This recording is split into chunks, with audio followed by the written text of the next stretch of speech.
I was standing at the door with my suitcase, ready to fly with my daughter on vacation, when I received a message. You are not coming to Europe with us. My husband prefers this vacation to be a family vacation. They took only my father-in-law and mother-in-law with them and left me behind. This is after I paid for their new house, so I canceled all the payments and sold it. You won't believe what happened when they came home. Before we continue, please subscribe to the channel and let us know where you are listening in the comments. I was folding my favorite travel shirt when my phone buzzed against the nightstand. The blue cotton felt soft between my fingers as I smoothed out the wrinkles, thinking about wearing it to dinner in that little bistro Lindsay had found near the Louvre. My suitcase lay open on the bed like a promise, half filled with carefully chosen clothes for our European adventure. The weather app showed sunny skies in Paris, perfect for the walking tours I'd printed out and tucked into my carry-on. I'd been humming an old Frank Sinatra tune while deciding between my brown leather shoes and the comfortable walking sneakers. The tickets to Charles de Gaulle sat on my nightstand next to my passport, both documents crisp and ready. 6 hours until departure. My heart carried that familiar flutter of pre-travel excitement, mixed with nervous energy. The phone buzzed again. Lindsay's name appeared on the screen. I set down the shirt and picked up my phone, expecting last-minute flight details or a reminder about meeting at the airport. Instead, I found words that made my blood freeze. You're not coming with us to Europe. My husband thinks it's better if this vacation stays family only. I read it once, then twice, then a third time, my thumb hovering over the screen like it might change the message if I waited long enough. The sweater I'd been about to fold remained suspended in my hands as my mind struggled to process what I was seeing. Family only. The phrase repeated itself in my head like a broken record. I was her father. I had planned this trip. I had bought the tickets, researched the restaurants, mapped out the itinerary during countless late-night planning sessions. What did family only mean when you were talking to your own father? I sat down heavily on the edge of the bed, the suitcase still gaping open beside me. My hands trembled slightly as I typed back the only response I could manage. Okay. The weight of disappointment settled into my chest like a stone. I looked around my bedroom, seeing everything I'd prepared for a trip that would never happen. The travel-sized toiletries lined up on my dresser. The guidebooks with yellow sticky notes marking places we'd planned to visit. The new camera I'd bought specifically for this vacation, still in its box. I closed the suitcase with deliberate, careful movements. Each click of the latches sounded final in the quiet room. Then I called the airline, listening to hold music while I waited to cancel my ticket. The customer service representative was sympathetic but efficient. I'm sorry to hear about your change of plans, Mr. Owens, she said, and I wondered if she could hear the disappointment in my voice. Afterward, I sat in my living room, staring at the travel brochures scattered across my coffee table. The house felt emptier than usual, quieter in a way that made my ears ring. Outside, Mrs. Peterson's dog barked at something in the distance, the sound sharp and insistent in the suburban stillness. I picked up one of the brochures, a glossy pamphlet about Roman architecture, and set it aside on the end table. The gesture felt small and meaningless, but it was all I could manage in that moment of understanding that I had been carefully, deliberately left behind. Evening arrived with the same quiet emptiness that had filled my house all day. I'd moved through the hours like a ghost, leaving my dinner dishes in the sink instead of washing them immediately like I always did. The packed suitcase still sat by my bedroom door, a constant reminder of plans that would never unfold.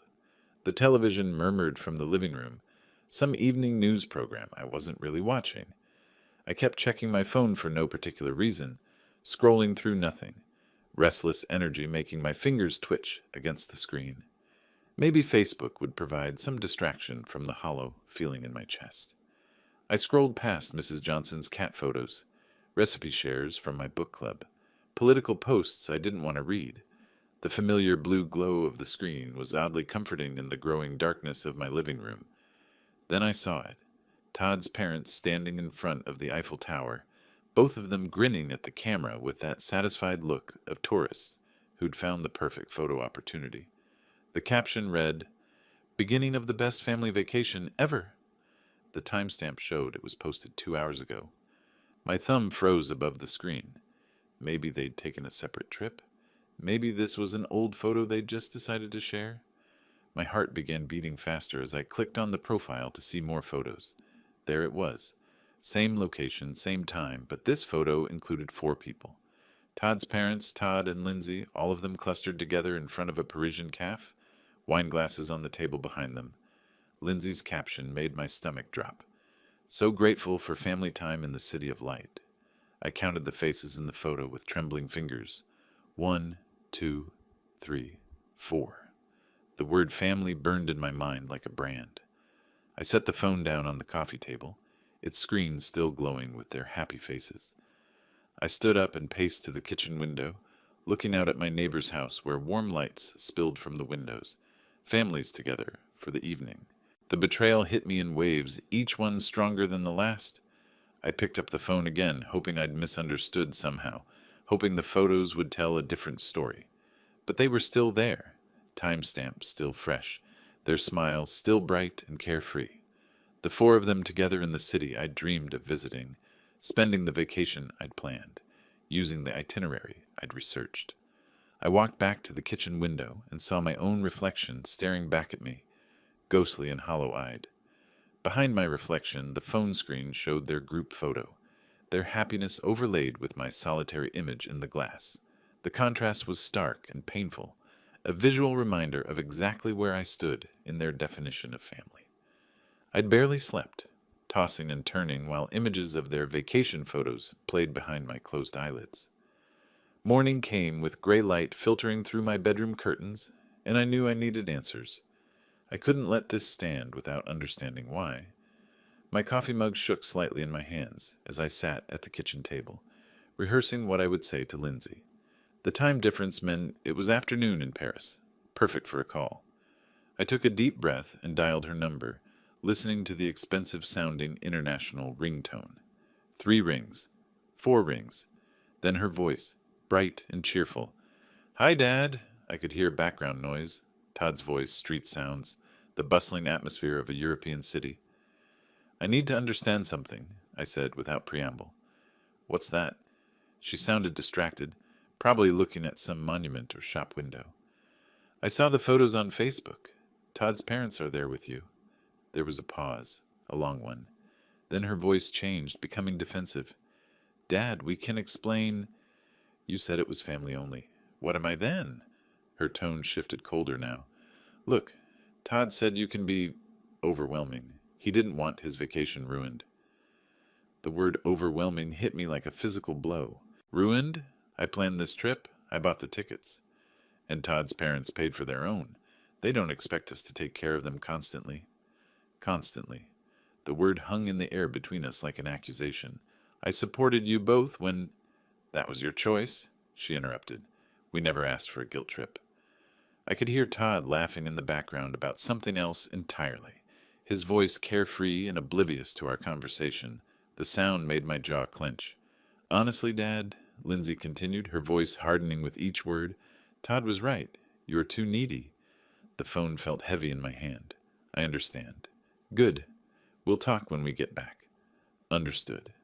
I hung up without saying goodbye. I set the phone down with deliberate care, the word needy echoing in my mind like a curse. I walked to my office, drawn by some instinct I couldn't name. The walls were covered with family photos. Me teaching Lindsay to ride a bike, her graduation from college, her wedding day where I'd walked her down the aisle with tears of pride in my eyes. My hands slowly clenched into fists as I stared at these images of a relationship I'd apparently misunderstood completely.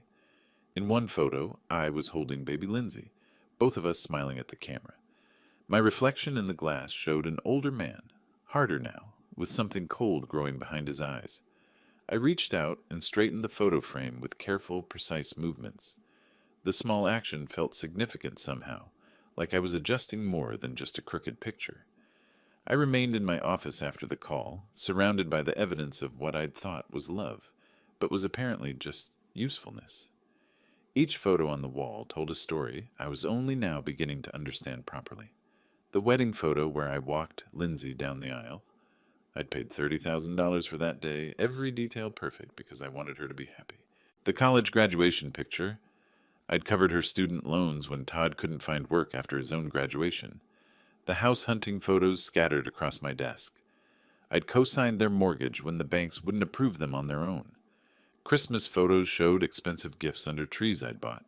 Birthdays where my presents were opened last, almost as an afterthought.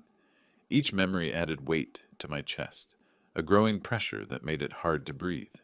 I opened my desk drawer and pulled out bank statements and receipts I'd kept from habit. The down payment for their house, $80,000 from my retirement fund, money I'd saved for my own future, car payments I'd taken over when Todd lost his first job, credit card bills I'd paid when they couldn't make ends meet, the vacation fund I'd been building for years, money that had bought their tickets to Europe. But it wasn't just the money. I remembered canceled plans, sacrifices I'd made that went deeper than dollars. The fishing trip with old friends I'd canceled because Lindsay needed babysitting. The woman from my book club who'd asked me to dinner. I'd said no because Lindsay needed help moving. My own travel dreams postponed again and again while I supported theirs. Sunday dinners where Todd barely acknowledged my presence. Holiday gatherings where I felt like an outsider in conversations. The subtle ways he'd made me feel unwelcome in their lives, while simultaneously accepting my financial support. The pattern was so clear now, I couldn't believe I'd missed it. My hands shook as I stacked the photos face down, unable to look at them anymore.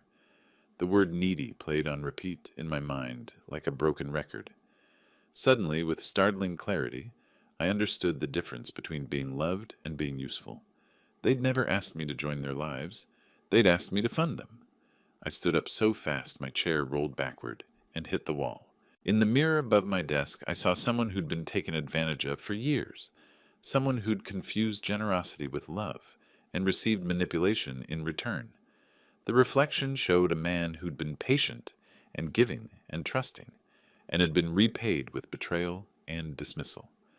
I opened my laptop and stared at my bank account dashboard, the cursor hovering over the authorized users section where both Lindsay and Todd had access to my accounts. My finger trembled above the trackpad, one click away from changing everything, but I closed the laptop without clicking. The action suspended, tension building like a storm gathering strength. Some decisions required more than impulse. Some decisions required planning. I sat in the heavy silence of my office. The laptop closed before me like a door I wasn't ready to open yet. The weight of years of manipulation pressed down on my shoulders, and I found myself staring at the family photos I'd turned face down. The quiet house seemed to hold its breath around me. Then my phone cut through the silence with that familiar ping of my banking app. I almost ignored it, expecting another routine spam notification about credit monitoring or promotional offers. But something made me pick it up, maybe just the need for any distraction from the dark thoughts circling in my mind. The screen showed account alert transaction processed. I opened the banking app with my fingerprint, half expecting to see my monthly utility bill or grocery store charge. Instead, the transaction details loaded like a punch to the gut. 7:45 Laos, Le Bernardin Restaurant, Paris, France. The timestamp showed 2 hours ago, right around their lunchtime in Paris. My mind connected the dots with painful clarity. Lindsay had used my authorized user card. I'd given her emergency access years ago when she was struggling to build credit, back when I thought I was helping her become financially independent. The irony burned in my chest. They'd excluded me from their family vacation, but were using my money to pay for their fancy Parisian meals. I scrolled through recent transactions with growing disbelief. Hotel charges, shopping boutiques, tourist attractions, all on my card. All while Todd's parents supposedly paid their own way and didn't expect us to take care of them constantly. I stood up, pacing around my office with the phone clutched in my hand. Every family photo on the wall looked different now, like evidence in a case I was finally beginning to understand. The phrase, "This is my chance," formed in my mind, clear and certain. I opened the card management section of the app, navigating to authorized users. Lindsay's name sat there in black digital letters, representing years of financial access I'd granted out of love and received manipulation in return. Another notification pinged on my screen. 85 bons et jours at Boutique Chic, Paris. She was shopping while I sat alone in my house, processing their betrayal. That decided it for me. My finger hovered over the Remove User button for just a moment. Years of being the supportive father warred with the growing certainty that support and exploitation were different things. The confirmation screen appeared. Are you sure? This action cannot be undone. I selected Yes, remove immediately. The screen confirmed. Authorized user access revoked. I felt my first taste of real control in years, a sensation both foreign and satisfying. I set the phone down on my desk with deliberate care, looking at my reflection in the dark computer screen. For the first time in days, a small smile crossed my face. I walked to my kitchen to make coffee, my movements more purposeful than they'd been since receiving that first devastating text. The coffee maker gurgled to life, and through my window I could hear my neighbor's lawnmower starting up. Ordinary life continuing while my quiet revolution began. The next morning found me at my kitchen table, actually enjoying my coffee for the first time in days. The morning paper lay spread before me, and I was reading about local high school graduations when my phone rang with aggressive persistence. The international number was one I recognized, and I checked the time. 9 a.m. here, which meant 4 p.m. in Paris. I let it ring twice before answering, no longer eager to please or worried about missing their call. Good morning to you too, Lindsay, I said, hearing her sharp intake of breath on the other end. Dad, what did you do to the card? Her voice was immediately demanding. No pleasantries or concern for how I was doing. I removed your access to my account. Don't give me that. I tried to pay for lunch, and it was declined. In front of Todd's parents. The shrillness in her voice could have cut glass. The waiter had to come back 3 times. It was humiliating. That must have been embarrassing, I replied, taking another sip of my coffee. Embarrassing? It was mortifying. You can't do that. I need that card. For what? I thought you didn't need me taking care of you constantly. That's completely different. Her voice was getting higher with each word. Is it? There was a pause, and I could hear muffled conversation in the background, before she came back with venom in her voice. You fix this right now, or there will be consequences. What kind of consequences? Todd and I have been talking. When we get back, we're looking into care facilities. My coffee cup paused halfway to my lips. Care facilities? You're getting older, Dad. You obviously can't handle your finances responsibly. The cruelty in her tone was breathtaking. We'll sell your house to pay for it. You don't need all that space anyway. I heard Todd's voice in the background. Tell him it's for his own good. Todd says it's for your own good. I sat in long silence, processing these threats. They wanted to institutionalize me and sell my home because I'd stopped funding their vacation spending. The audacity was staggering. Dad, are you listening? Restore my card access. I heard every word.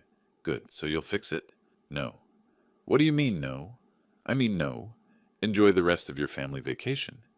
Dad, don't you dare. I hung up and set the phone face down on the table.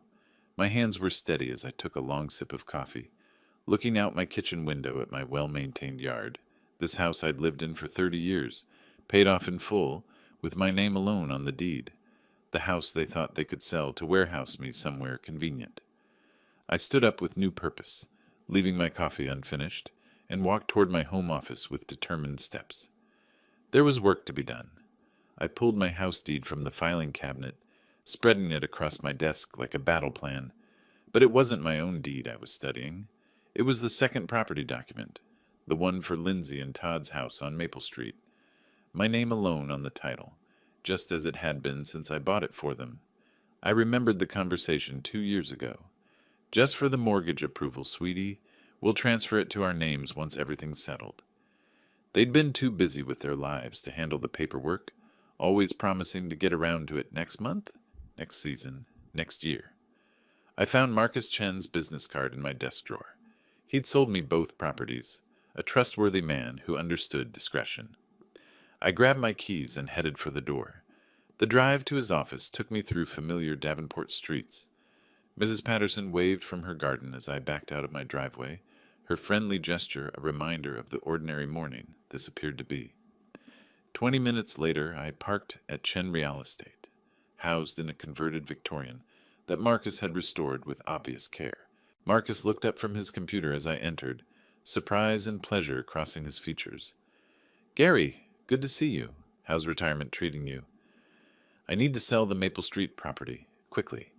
He paused, his experienced eyes reading something in my expression. The house you bought for Lindsay, is everything all right? Everything's fine. I just need it sold. What's the market like? Marcus turned to his computer, pulling up comparable sales with professional efficiency. Market's hot right now. Properties like that, in that neighborhood, 180,000, maybe 90,000. The number hit me with satisfaction. I'd paid $130,000 2 years ago. How quickly are we talking? Marcus asked. As soon as possible. Price it to move. He pulled out listing paperwork, property inspection schedules, his movements practiced and reassuring. We'll need photos, maybe some staging. I can have my team there tomorrow. The house is currently occupied. Oh, will Lindsay be handling the showings? Lindsay's in Europe. I have keys. Marcus looked slightly confused, but professionally accepting. We discussed listing price, commission, closing timelines. I signed the listing agreement, my signature firm and decisive. I'll start marketing immediately, Marcus said. In this market, we could have offers within days. We shook hands, and I appreciated his professionalism, the way he asked no unnecessary questions. Walking back to my car, I felt lighter than I had in days. The classical music from my radio filled the silence as I drove slowly through downtown Davenport, seeing my hometown with new eyes. At a red light, a young family crossed the crosswalk, father carrying a toddler, mother pushing a stroller. I remembered when Lindsay was that age, before everything became about money and manipulation and what I could provide rather than who I was. I pulled into my driveway and sat for a moment, looking at my mailbox with Owens painted on it in faded letters. The name felt different now, like it meant something again. I walked up my front steps, keys jingling in my hand, a sound that promised more changes were coming. Inside my house, I opened my laptop to find an email notification from the real estate listing service. Property listed successfully appeared on the screen, and I felt a surge of satisfaction seeing those words.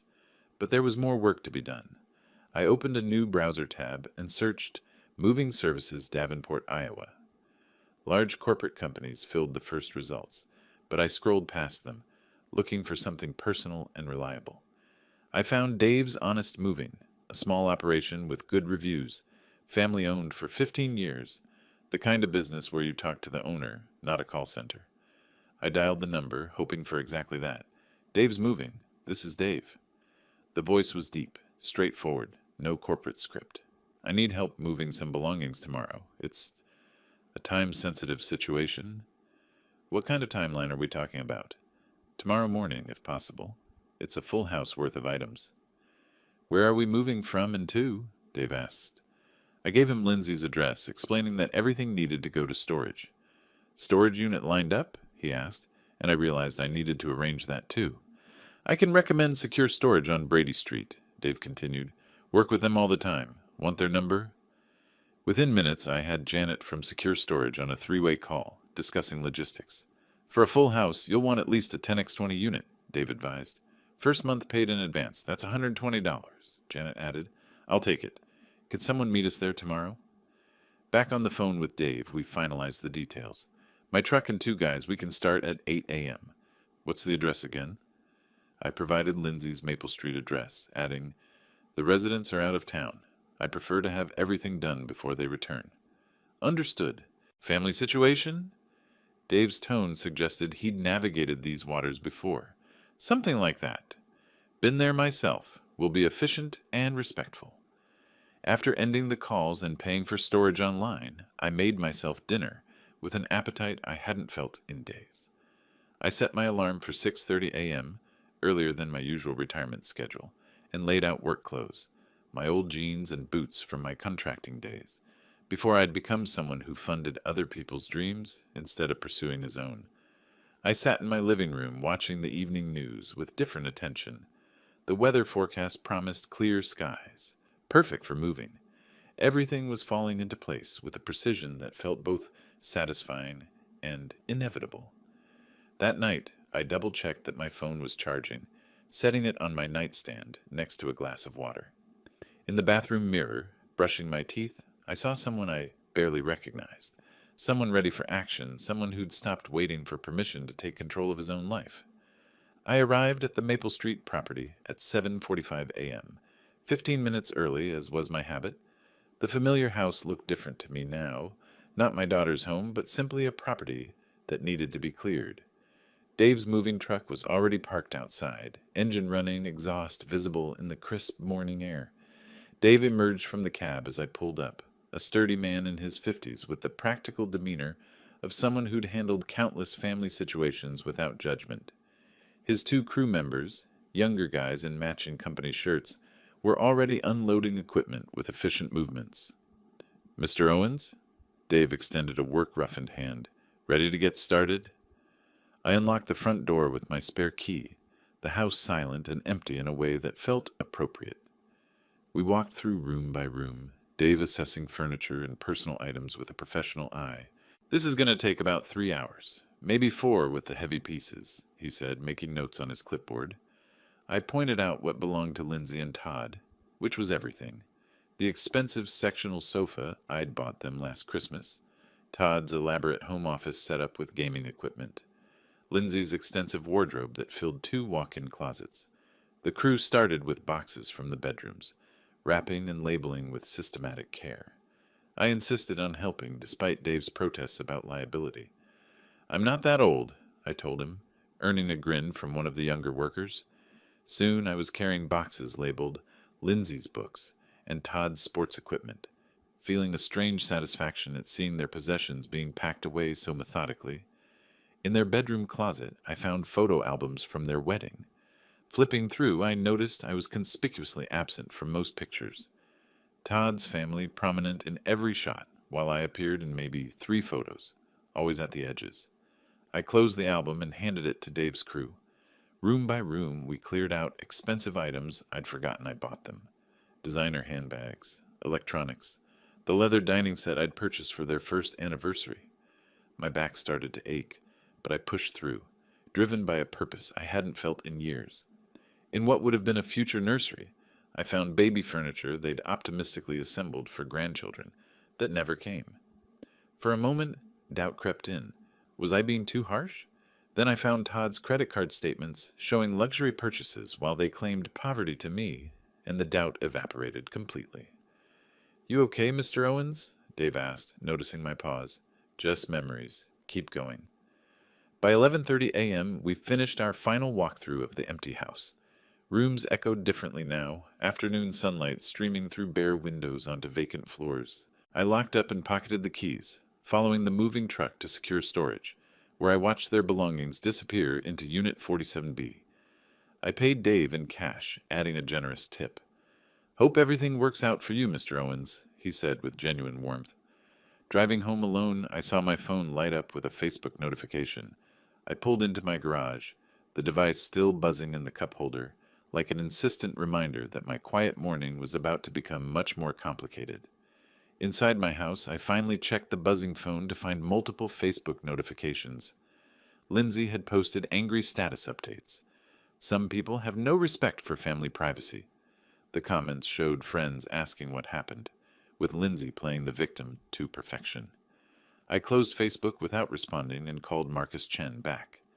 "Gary, great news!" Marcus's voice was excited.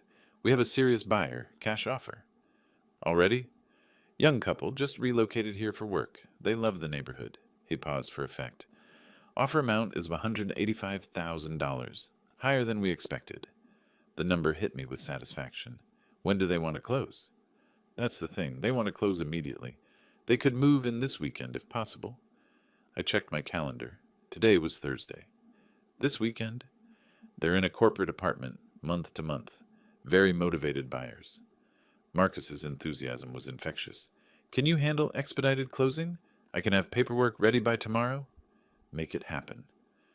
Friday morning found me at the title company office, signing papers with methodical precision. I met the buyers, Michael and Sarah Thompson, early 30s, the kind of hopeful young couple that reminded me of Lindsay and Todd before cynicism took hold. "We love what you've done with the landscaping," Sarah said during our final walkthrough of the empty house. I didn't mention it wasn't my landscaping. "It's perfect," Michael said, accepting the keys. We can move in tomorrow morning?